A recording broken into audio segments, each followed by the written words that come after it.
Hello guys, good evening, જય શ્રી કૃષ્ણ. આજે અમે અમારા ઘરે ફ્રેન્કી બનાવી રહ્યા છીએ. એમાં સૌ પ્રથમ મેં થોડું તેલ લીધું, પછી એમાં ડુંગળી નાખી અને થોડી ડુંગળીને બ્રાઉન થવા દીધી. તો બ્રાઉન થાય છે. હવે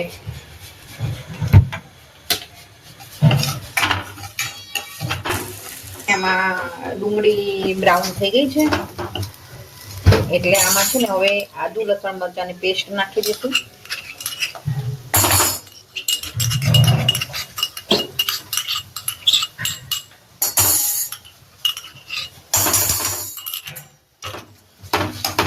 હવે એને બી આદુ લસણ મરચાંની પેસ્ટને બી આપણે થોડી સાંતળશું.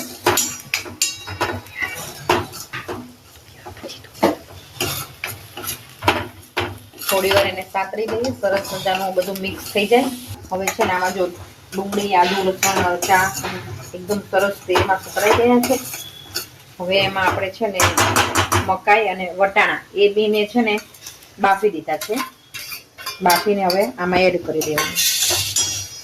એને બી થોડાક મિક્સ થવા દેવાના. તો આ બધું બરાબર સરસ થઈ ગયું છે. હવે એમાં આપણે છે ને બધા મસાલા એડ કરીશું. એમાં સૌ પ્રથમ આપણે થોડું કાશ્મીરી લાલ મરચું નાખશું કલર માટે, થોડી હળદર, થોડું ધાણા જીરું પાવડર અને આ છે થોડોક ચાટ મસાલો. અને થોડું હવે આપણે એમાં એડ કરીશું મીઠું મેં બધા જ વટાણા મકાઈ અને બટેકામાં બાફામાં મેં નાખી દીધું એટલે આમાં થોડું અમથું જ નાખીશું. અને છેલ્લે છે આ ફ્રેન્કીનો મસાલો ગજેન્દ્રનો છે સ્પેશિયલ. એ બહુ જ સરસ આવે છે. એનાથી ફ્રેન્કીનો ટેસ્ટ બહુ જ સરસ આવશે. તમારે ગરમ મસાલો નાખવાની બી જરૂર નહીં પડે. હવે આ બધાને સરસ મિક્સ કરી દઈશું આપણે.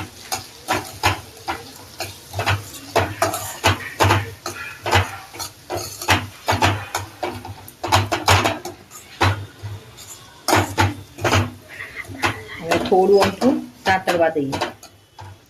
હવે આ બધું સરસ થઈ ગયું છે. એમાં આપણે મેશ કરેલા આ બટેકા નાખીશું.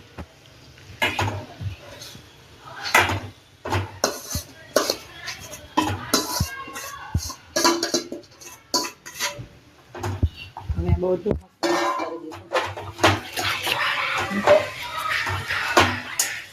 આ બધું મસ્ત એકદમ મસ્ત મિક્સ કરી દેવાનું.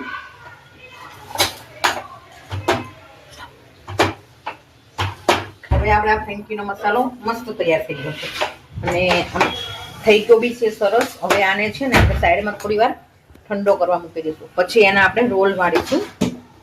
ઠંડો થાય ને પછી એના રોલ વાળવાના.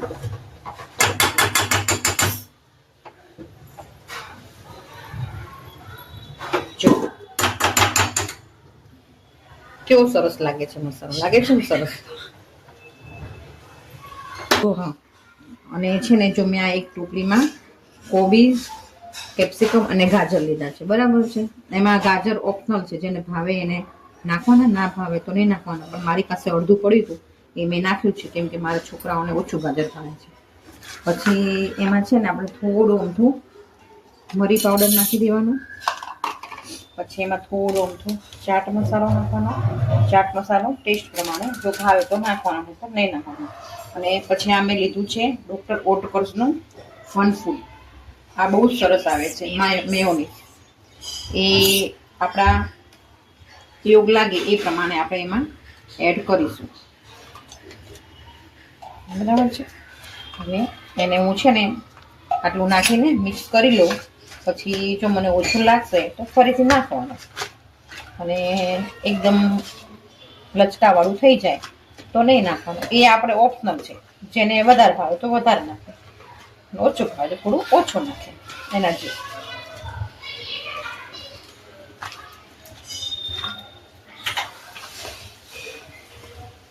મસાલો એકદમ ગ્રીન મેયોનીઝ વાળો મસાલો સરસ રેડી થઈ ગયો છે.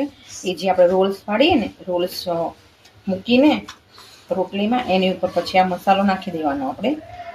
અથવા તો તમે નીચે આ સલાડ જેવું નીચે પાથરીને એના ઉપર રોલ્સ બી મૂકી શકો, જેને જેમ ઠીક લાગે એમ કરે. ચલો હવે છે ને આપણે આ ફ્રેન્કીની રોટલી બનાવી પડે. એ રોટલીની લોટ છે ને મેં પેલા બાંધી દીધો હતો.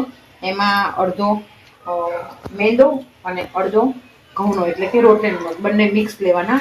એકલા ઘઉંની કરવી હોય તો ચાલે, અને એકલા બંને અડધું અડધું લો તો વધારે સારું થાય. પછી જો મેં એમાં એક લઈ લીધું છે, મોટી મોટી આમાં 3, અને તવો તપી ગયો છે એટલે હું એને જેટલી મોટી બને ને એટલી રોટલી મોટી કરવાની. એટલે શું છે, એમાં તમે ફ્રેન્કીનો મસાલો ભરો ને તો બહાર ના નીકળી જાય.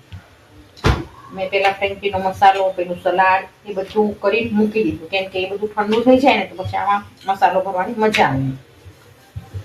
એટલે જો આ રોટલી કરીને મોટી આપણે જેટલી થશે એટલી કરીશું. અને વાળવા માટે મેં થોડું મેંદાનો લોટ લીધો છે. તમે ઘઉંનો લો ને તો બી ચાલે. અને આ રોટલી છે ને આમ જાડી નહીં રાખવાની અને બહુ પાતળી નહીં રાખવાની. જો આવી રાખવાની છે ને. આ હું રોટલીને આમાં નાખી દઉં છું. એટલે એક સાઈડ શેકીને બીજી બાજુ ફેરવી દીધી છે. અને છે ને કાચી પાકી શેકવાની. આવી રીતે આમ થોડી થોડી ડાઘી બ્રાઉન નહીં થવા દેવાની. પછી એને લઈને આપણે એક સાથે બધી જ રોટલી વણી કાઢીશું અને પછી મસાલો એમાં ભરીશું. જો હવે છે ને મેં આ રોટલી કરી નાખી છે ફ્રેન્કીની, કરીને આ 5 નંગ કરીને મૂકી દીધા છે. બરાબર છે. હવે એનું સ્ટફિંગ તૈયાર હતું. આપણે આજે ઠંડુ કરવા મૂકીશું ને મસાલો, એના આપણે છે ને આવી રીતે એકદમ ઠંડુ થવા દેવાનું, તો જ એના રોલ સરસ વળશે. તો આપણે છે ને મીડિયમ સાઈઝના રોલ વાળી દઈશું. ને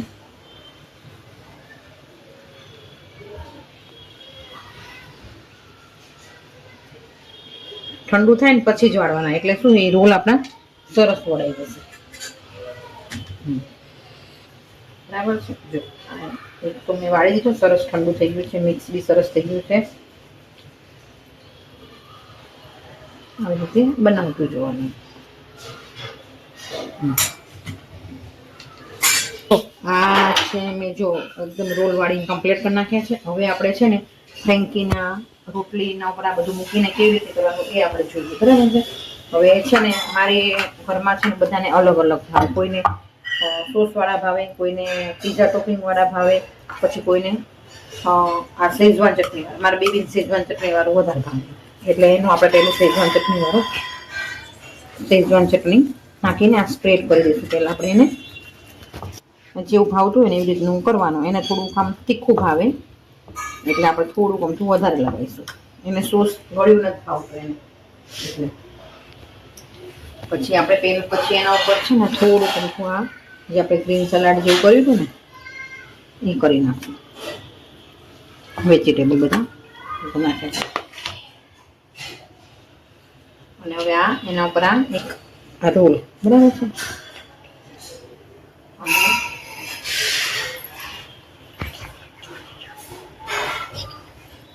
અને અત્યારે તો આ એક ચીઝ નાખીને સરસ મસ્ત મજાનું ગાર્નિશ કરી નાખ્યું. હવે એનો રોલ આપણે એટલો સરસ ફીટ વાળવાનો ને કે આ બધું સ્ટફિંગ નીકળી ના જાય. બરાબર છે. સરસ થઈ ગયું. હવે આપણે એક છે ને પેન તવો છે ને એને આપણે થોડુંક ગેસ ચાલુ કરીને એને ગરમ કરીશું.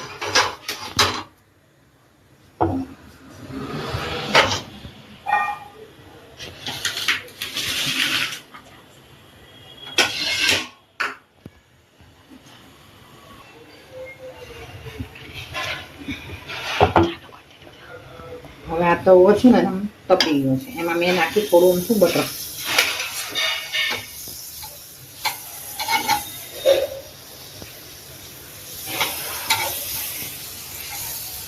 અને આપણે ફ્રેન્કીને એમાં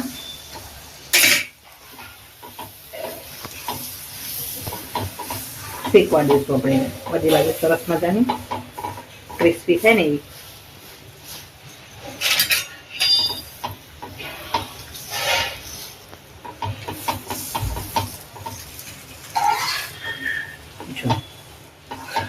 સરસ થઈ ને એકદમ ક્રિસ્પી, થોડી આવી રીતે આમ શેકી દેવાની બધી સાઈડ.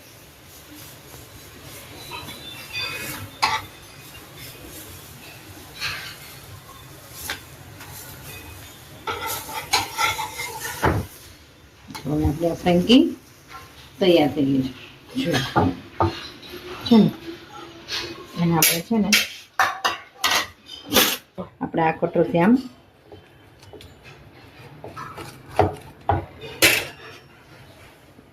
જો કટ કરી દઈશું. જો એવી મસ્ત ફ્રેન્કી બની છે ને મસ્ત ફ્રેન્કી.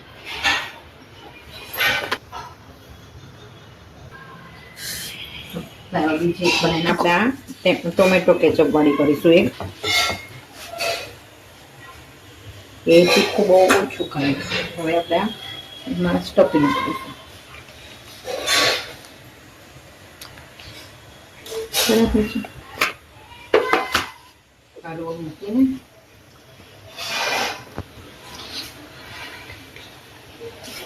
એમાં નાખીશું ચીઝ.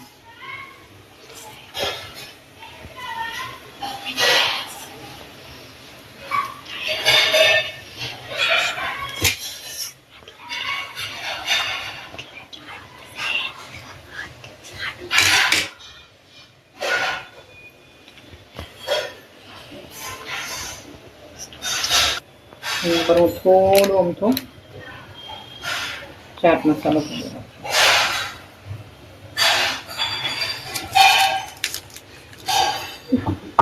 હવે એને આપણે આમ રોલ વાળી દઈએ મસ્ત મજાના.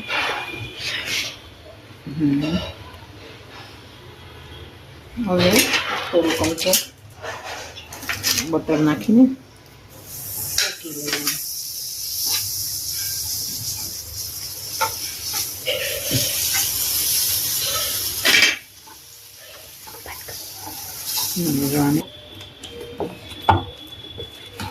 અને બે કટોર પર નાખ્યું. આ ટામેટા વાળી હતી અને જે પહેલા બનાવી હતી સેજવાન હતી. હા મારી ફ્રેન્કી તૈયાર છે. તો ગાઈસ મમ્મીએ મસ્ત ફ્રેન્કી બનાવી છે. હવે ટેસ્ટ કરીને કહીએ કેવું છે.